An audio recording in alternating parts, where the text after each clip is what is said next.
the other T word. And I may want you to reflect on the connection between the first T and the second T. But we also are gathered in a very changed landscape from what it was just a year ago. So I thought it might be useful to, as we begin the open proceedings of this 9th GTS, in a way to share with you an Indian view of the geotech landscape. How do we see the world? Why, in my view, Sambhavana, possibilities, is an appropriate theme for this year. And it is natural that when we speak about change and the T word, that we begin with the United States. Now,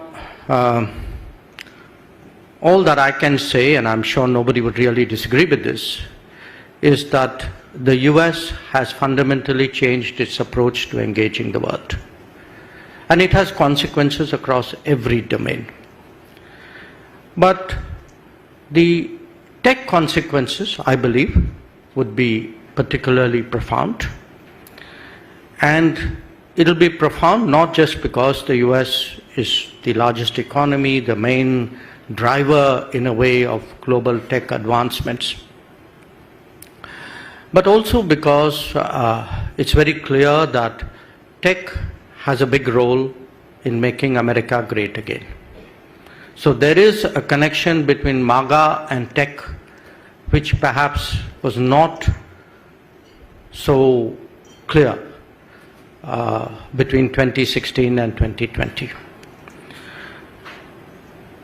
In our business, one milestone, one example of the profound changes in American policy has been Vice President Vance's speech to the Munich Security Conference. There was actually, to my mind, a very impactful speech before that as well, which perhaps didn't get the same degree of attention, which was to the AI Action Summit in Paris, which was just a few days before Munich. So the changes in the United States, which all of you are as familiar, if not more than me, I think is one big shift in the last year. But there's the other shift, and that's an evolution, you can say. It's something which appears, even if it is not, more of an unfolding rather than dramatic events, and that is the advancement of China. So that has happened in respect, of course, on trade. What we saw in many ways as the trade story has also been the tech story. And it's had its dramatic moments. DeepSeek was one.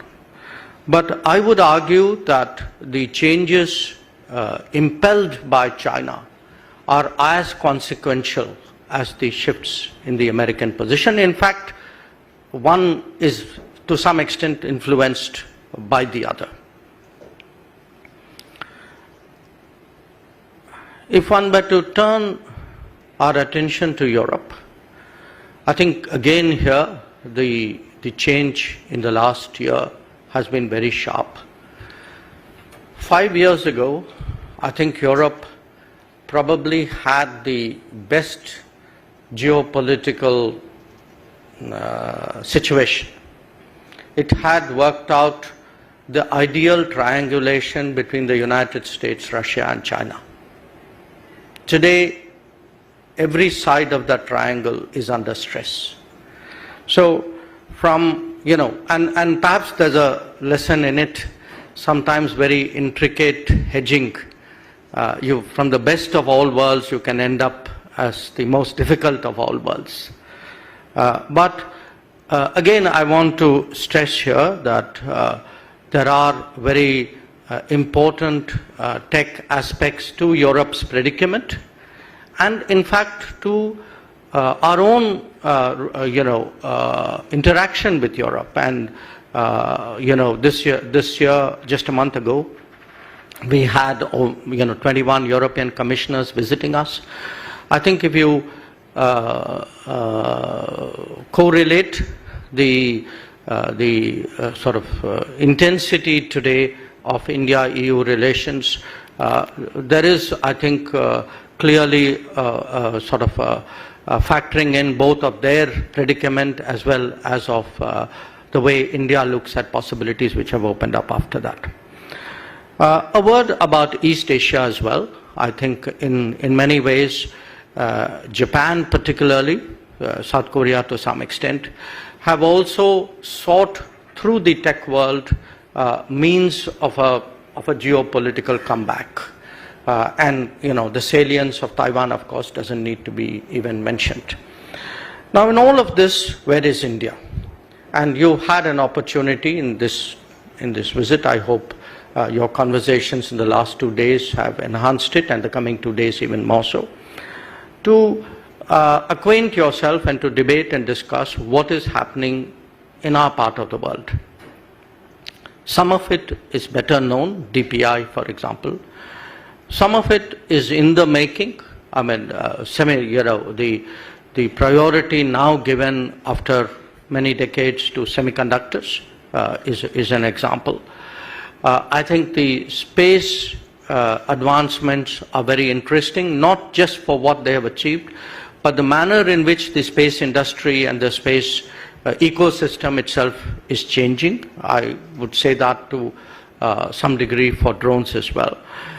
The startup culture is deepening. The number of GCCs in this country is growing.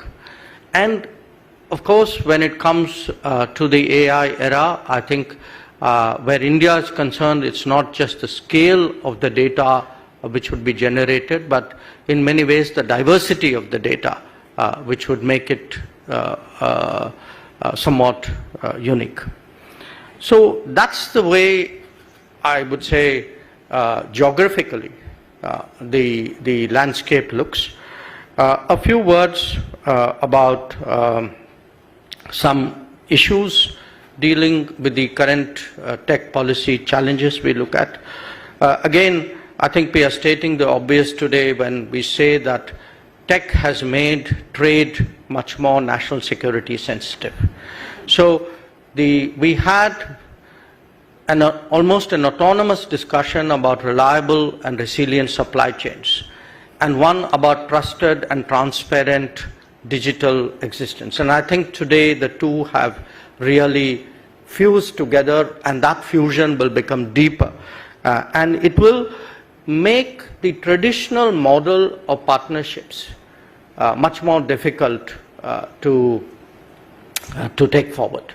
So the orthodox ideas that, we hedge on everybody and get the best out of everything is not going to be that easy. It's a point I made last year as well, and I think events have only shown that there's a even greater complexity on that. The other point I would make is the revival of interest, certainly, hopefully of industry as well, on the nuclear side. And the connection, again, which all of you are familiar, between the AI growth and the interest in nuclear energy. Talent, the availability and flow of talent, I think in many ways will be the Achilles heel for industries in many countries. And certainly for us in the foreign policy side, that has acquired today much greater salience. Many of our discussions with international partners today revolve around, the smooth flow of talent, just as they do about making GCCs easier to function in this country. Natural resources is the other increasingly important factor. I think many choices and priorities are going to be made in terms of natural resources directly relevant to this age and time. So, I would just end with that note, that adage about data being the new oil. I think today we are grappling with who are the consumers, what will be the mode of consumption, where are the refineries for that new oil, and finally, what is going to be the trade in that particular commodity. And I'm really pleased that the organizers of GTS have chosen to take an optimistic view of this churn which is underway. This was completely their decision, but I do want to say that it reflects in many ways the mood of the country and certainly the outlook of the government. So with those words, Rudra, I think perhaps we could go in for the conversation. Thank you very much.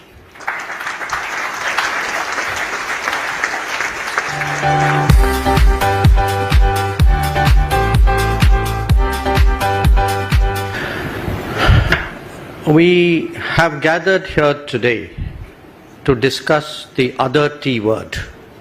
T's, in between the T's and beyond the T's, and given the theme of the summit, what do you see as the opportunity for India? You've often argued that in times of disruption, there is opportunity. So where's the opportunity for India today? In which T? In either, let's start with tech. We'll come to the other one. I think there are opportunities conceptually of different kinds.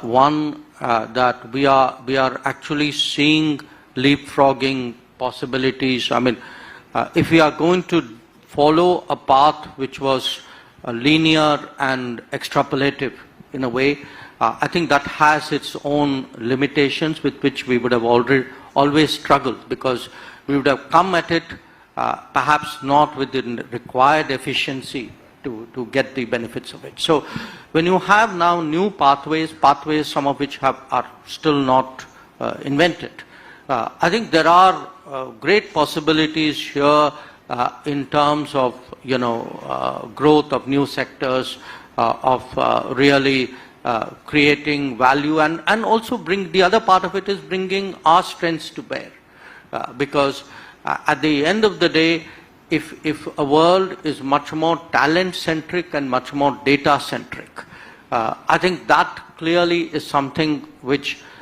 holds sambhavna for India. Now, again, it's not a given, because often when we get into these discussions, it's like, that's a slam dunk. That's surely going to happen. Nothing in life is surely going to happen. I mean, these are options. We will have to still have the right policies. In many ways, make up for deficiencies of the past, and try to really address it. In terms of the other T, to my view, to my mind, what it has done is it has focused our own minds on the need for actually correcting what I would call a certain skewed nature of our openness to the global economy. Many of us have argued for a long time that our more complementary partners are actually in the West. I mean, these are areas, these are economies where real growth is possible. These are much more open, they are market economies, there's a certain contractual underpinning to everything you do. These are truly, not entirely, but much more competitive certainly than the economies to the east of us.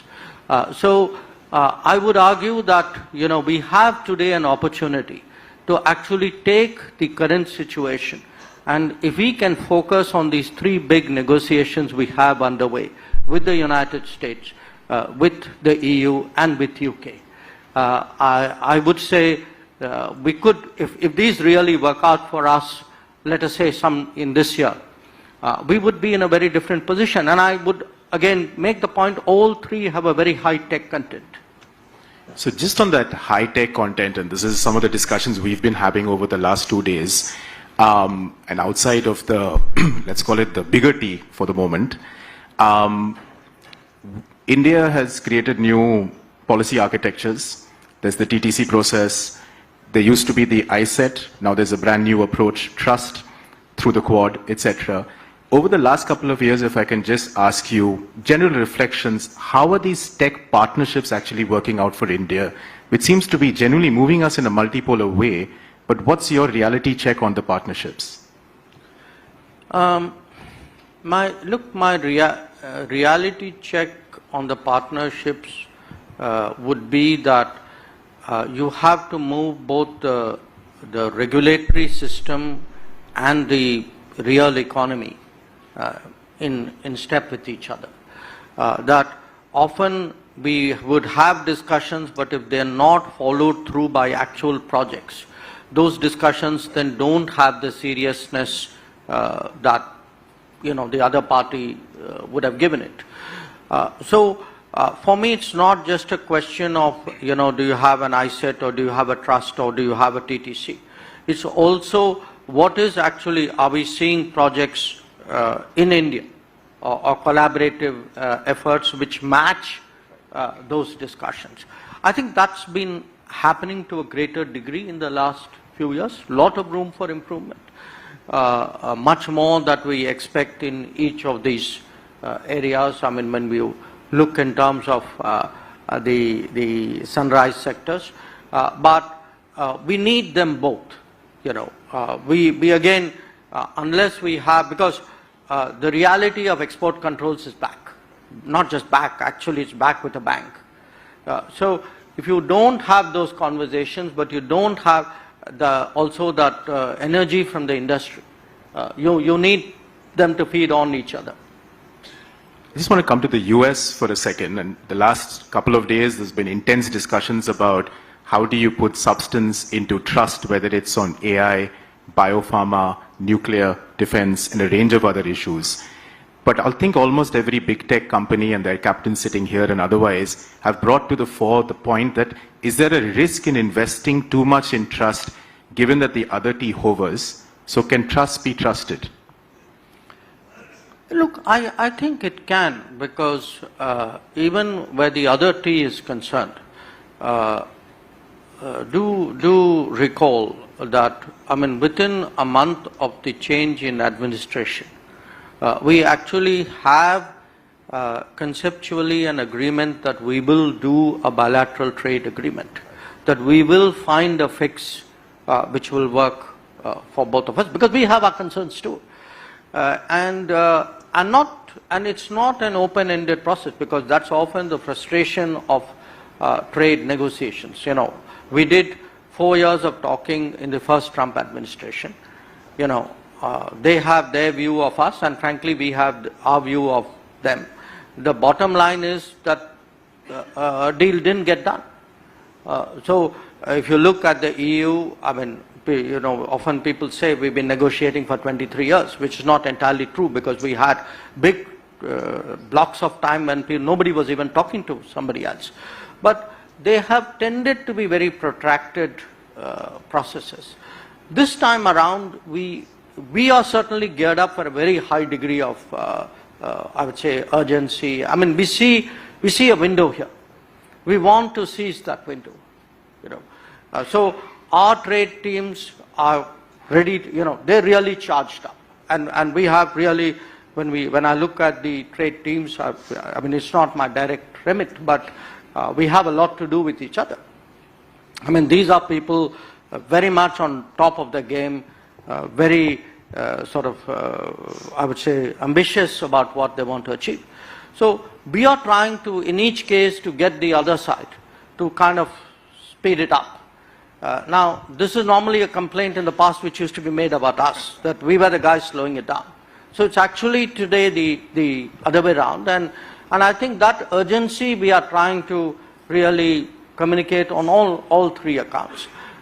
My sense is probably in terms of the other parties' response, at least so far, the US has been fairly quick to respond to whatever has been tabled. But, we'll now have to see after April 2nd how that picks up. The other question that keeps coming up is that India has done an incredible amount in the policy architecture in the last 2 to 3 years to really jettison the new critical and emerging ecosystem. We have a semiconductor mission, we have a national AI mission, we have a big summit that the Prime Minister will be chairing early next year perhaps. There is a push on quantum, on critical minerals. Each of these have a national mission. The question is there a contradiction that you see between MAGA and Atmanirbharta, what some now have started calling MEGA? No, I don't see a contradiction because anybody who's been objective about the direction of the world would have seen the trend lines. This didn't come out of the blue. Okay, I mean, if you see the reactions in different societies to what was the state of the world. I mean, in UK, for example, it was expressed as Brexit almost a decade ago. In different developed economies, you can see it in terms of frustration with their quality of life, with their job opportunities. I mean, there are different aspects to it. There was a very different debate which was building under this complacency about globalization, which was the frustration about what it was doing to manufacturing. I mean, in this country, for example, I can tell you politically, there's very deep, sort of, I would say almost anger about the kind of dumping which has taken place and the impact which it has had on small and medium enterprises. And that was part of the reason why we were very cautious about joining RCEP. So the fact is, these trends were in the making. Some of us chose to not see it because of our own beliefs or our own interest or our own habits. So it hasn't come upon us suddenly, and the fact is, we now have to find ways of balancing it out. And I would argue that being in it for ourselves is not necessarily a bad thing. I mean, I think countries will find some equilibrium and will find partnerships and relationships rather than be, I would say, be pressurized by political correctness, saying, how can you not join that grouping? Because everybody else is joining the grouping. We've had arguments in this country that we should join something not because it's good for us, but because everybody else is doing it. So I think we need to have the courage and the honesty to say, yes, we are in it for ourselves. I will make that evaluation. I'll do that cost benefit. And even if it is going against the trend of the world, I will do what I feel is in my interest. And I think we are, when you take that kind of approach to global negotiations, it's possible to find meeting points. So I don't see that as necessarily a negative. As we move to the AI Summit, and I believe now the summit is going to be called the Impact Summit, which seems opportune. You mentioned the need for AI data centers, and then comes the question of energy. India, the government has now set out a very clear target, 100 gigawatts by Viksit Bharat, 2047. For that to happen, we possibly require a constitutional amendment and changes to other rules and regulations. Not constitutional amendment. You need amendment of the law. Amendment of the law, correct. Do you see that happening anytime soon? Well, I think it's the declared position of the government that we need to relook at the liability law because clearly the current law has not instilled confidence in the international nuclear industry for nuclear projects to take place in this country. I mean, that's a fact of life. We've tried various options in the hope that somehow we could bridge that gap. And I think we've come to the conclusion that maybe now the liability law needs to be amended in a way in which, because at the end of the day, what's the good of having a great initiative if it doesn't actually deliver results on the ground? And so what started off in 2005 as the opening of our pathway, if it has not produced the kind of outcomes which were envisaged 20 years ago, I think we should have the honesty to ask ourselves, okay, what is it which needs to be done differently? And I would say this government has the courage to ask that question. The second issue, which is autonomous of that, is when you look generally at the global nuclear industry, I would say in most cases there is a role for the private sector, and the state has certain designated responsibilities. I mean, it's a regulator, it's a licensor, deals with the safety, security, I mean, the safeguards, whatever it is. But I think there is a question we need to ask ourselves whether we should not be opening it up to the private sector. And I can tell you just anecdotally that at least there seems to already have evoked a strong expression of interest from the private sector. So there are two independent issues, but I think on both the government has taken a view that it's prepared to look at it and move forward. Let me ask you a deep question about a deep issue. There are a lot of developers in this room from different parts of the world, but also in India. And many of those from India have started fine-tuning various solutions on top of DeepSeek. And the question they keep asking is that, look, it's ostensibly open source. We can fine-tune it. We can use it for various applications. But obviously, there is a concern that if the government of India takes a different view on one of our neighbors, it might put us in a bit of jeopardy. India banned TikTok back in 2020. Is there a likelihood of that happening anytime in the future? I will be deeply evasive about answering that question. Thank you, The Minister. honest answer is, I don't think at this time there is any determination in this regard. Thank you, Minister. What we did to kind of break this conversation in different ways, we wrote to about 30, 40 people from around the world, key technologists, key thinkers on technology.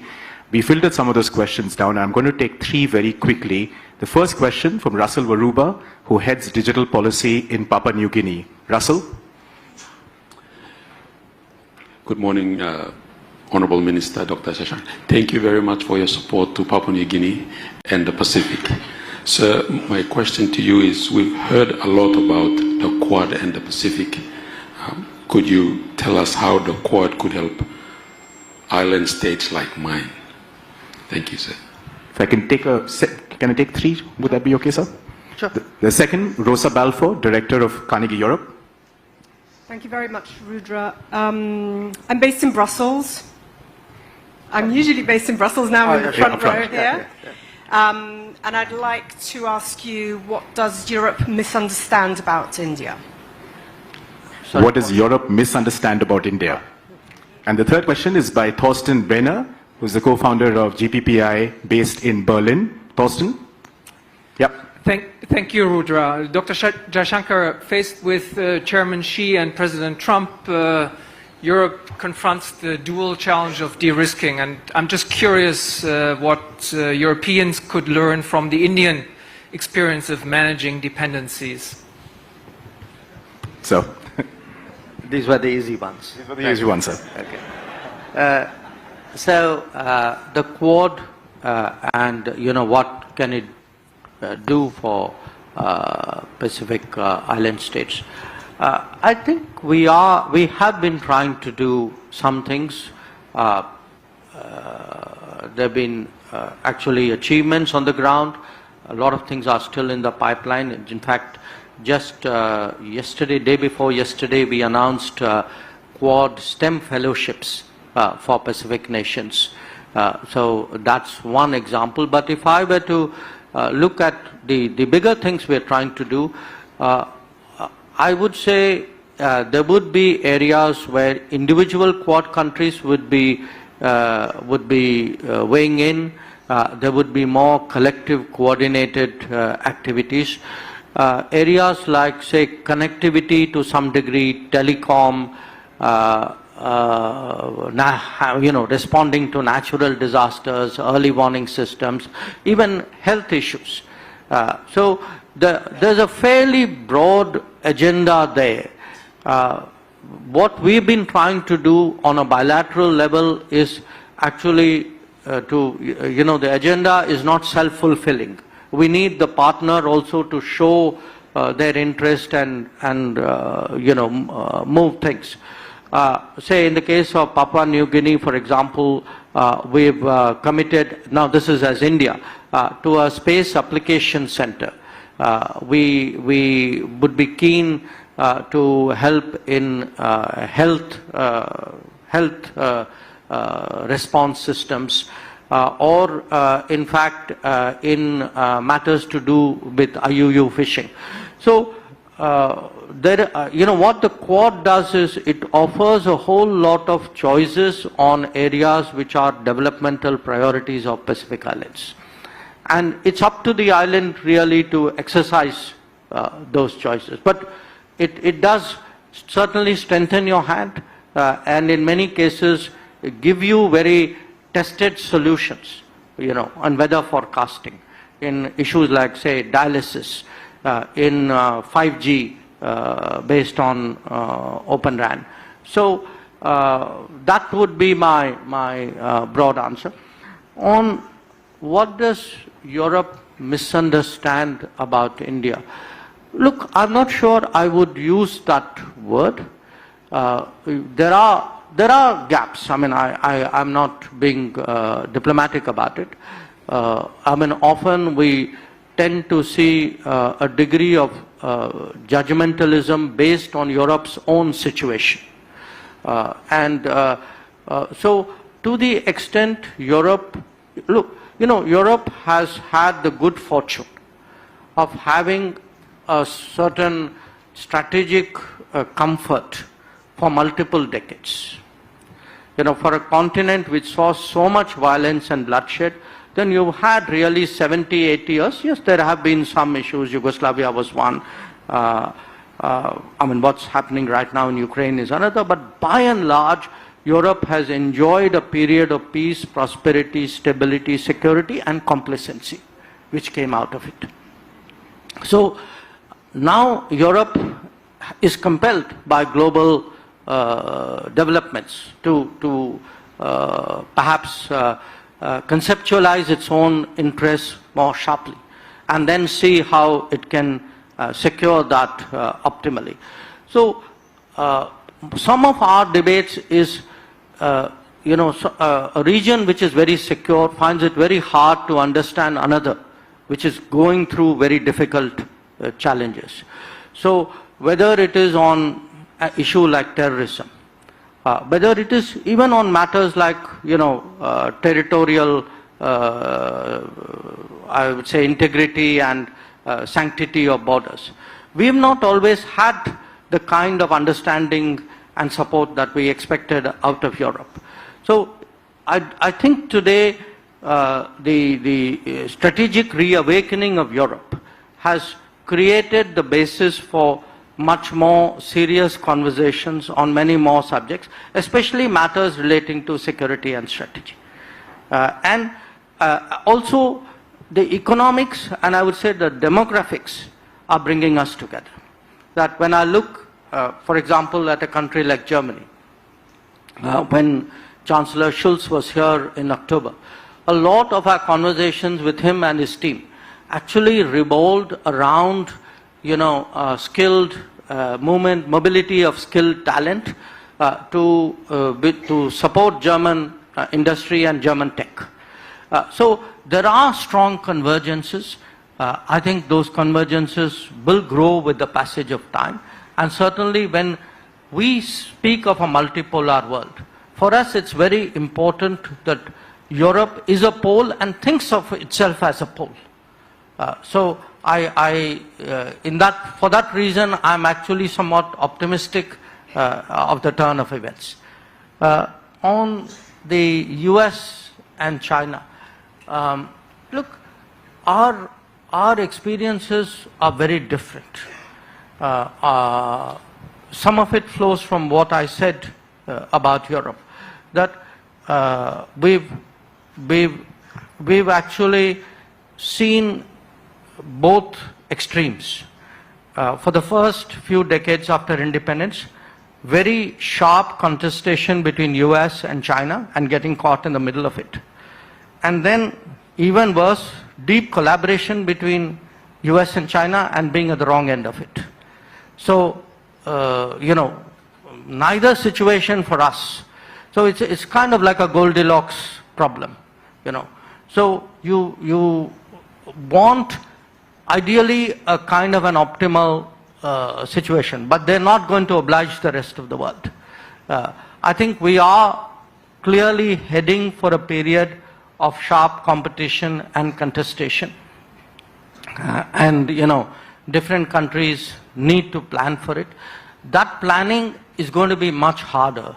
It's going to be much harder because in the past we could insulate sectors, saying, this doesn't matter, this is only trade. It's not political, it's not defense, it's not sensitive. I think what is our definition of what is sensitive has expanded. Nothing is only trade anymore. No investments are as purely, nothing is purely business anymore. Everything is also personal. So that world makes it much more complicated really to navigate this, but navigate it we must. I think this is actually going to be the predicament for the world, which is to do a more difficult journey with many more obstacles in a much more challenging kind of topography. We've got 10 minutes, 3 more questions. So I'm going to ask you to keep it very quick.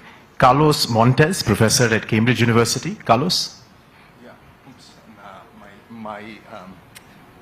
The screen disappeared, so I need to get my... I think you'll need to be a bit quicker. Yeah. So, thank you so much for your thoughtful... Thank you so much for your thoughtful comments.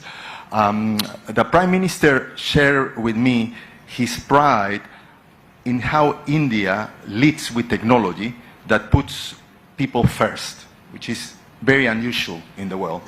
And he pointed to UPI as a transformative example. And from your perspective, what are the key steps to ensure that Indian society maximizes this technology's potential, driving prosperity at home and abroad, particularly in these difficult times, and enabling India to fulfill its historic role as Vishwa Guru, a true teacher to the world? Very quickly, Lisa Curtis, CNAS in Washington, D.C. Okay. Thank you, Mr. Minister. It's very enlightening to get your perspective. The transatlantic partnership is being shaken like never before. Do you think China will seek to exploit this increasing divide between the Trump administration and Europe? And perhaps the best question for the last, one of our young ambassadors from the Kautilya School of Public Policy. Please go ahead.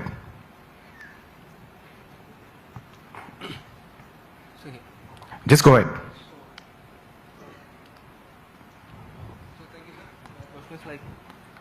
Can you hold up the mic closer? Yeah.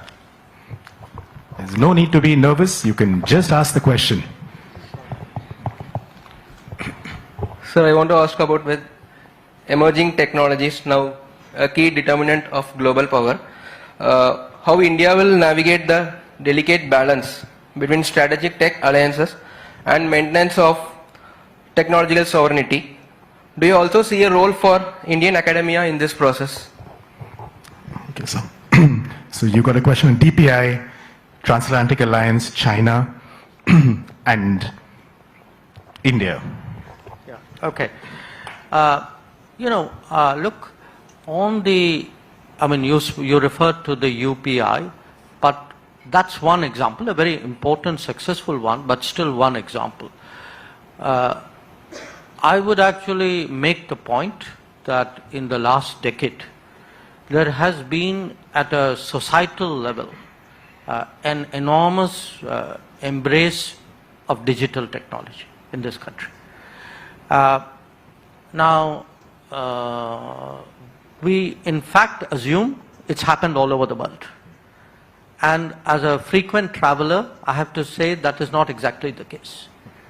You know, when you go around the world, I'm very surprised how much more conservative many other countries and societies and people are about the application of technologies to of digital technology, particularly to their daily lives. And, you know, cashless transactions are one very good example. Okay, you know, if you look at our just raw numbers, the numbers are huge.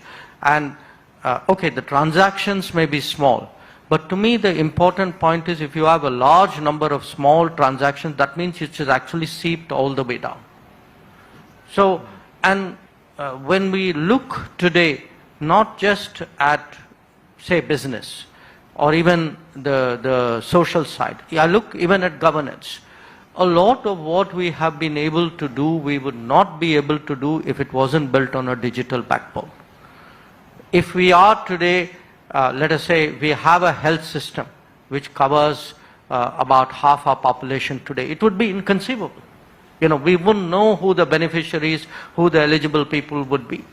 If we have, you know, we built 40 million houses, which means at 5 a house, about 200 million people have got houses. We wouldn't know who are the 40 million people who deserve that house, who are eligible for that house.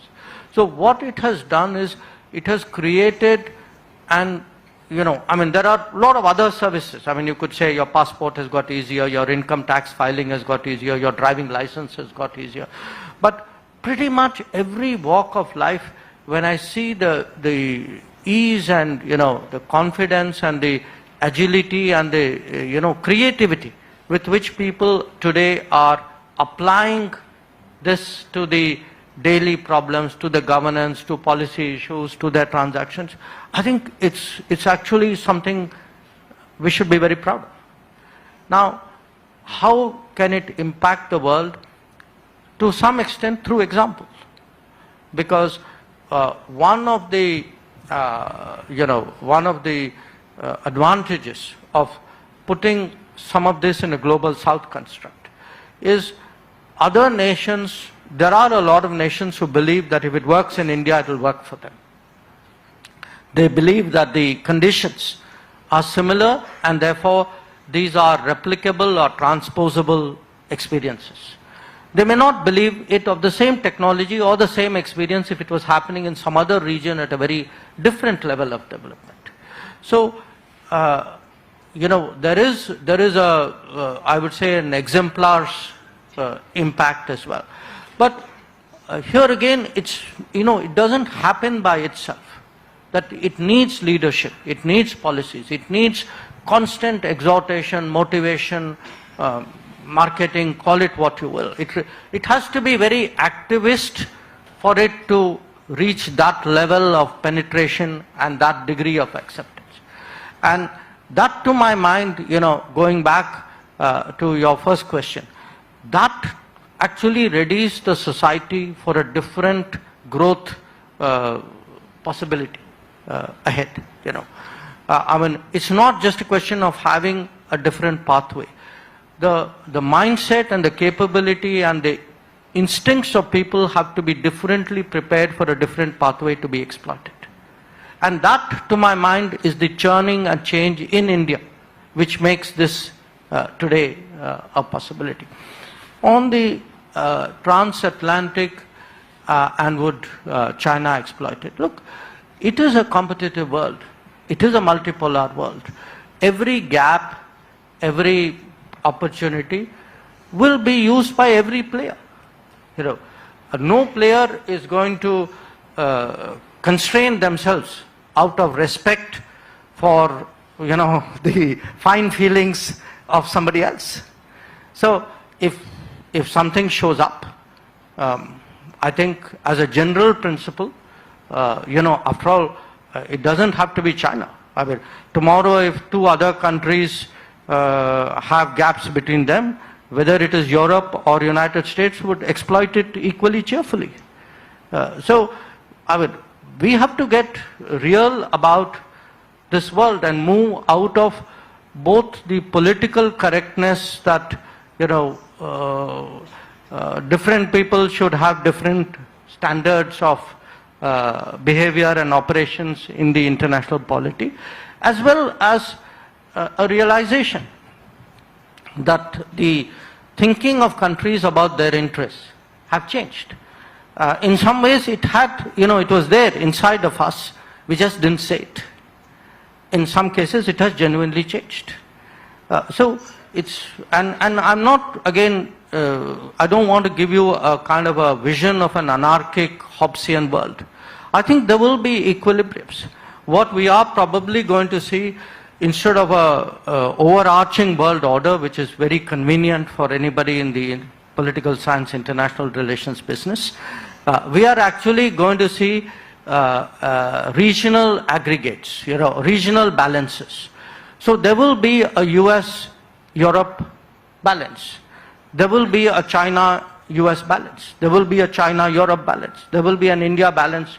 So it's these multiple balances which would be more autonomous of each other, whose aggregate and interplay would actually determine what the global order is likely to be. And the last issue on the, the strategic interests and the tech sovereignty. There is a, there is an interplay there, because, again, if you need to have that tech capability which has aspects of sovereignty built into it, which will make us a player. We cannot, a country of this scale and this size and this history and that ambition, we have to think of ourselves as a player and design our policies accordingly. And to do that, we need to get the alliances and the understandings right in different domains, certainly in the tech domain. So there will be some give and take, because when you work with other countries, sovereignty is always, to some degree, is a card you put on the table in return for some gain. So you work out what is an ideal degree of cost and benefit out there.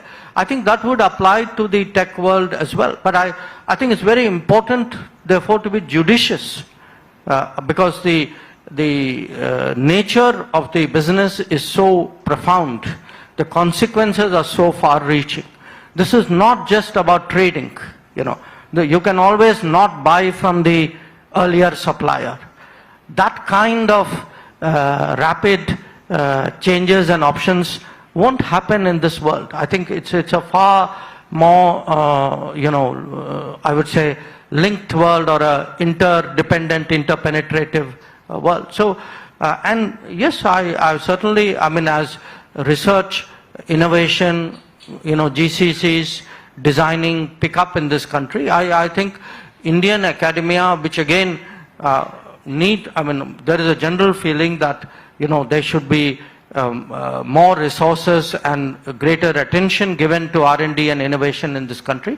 I think clearly they will have a greater role to play. Dr. Jaishankar, thank you for your time, generosity, and we look forward over the next 2 days to connecting these linked worlds in different technological ways. Thank you very much and for your support, sir.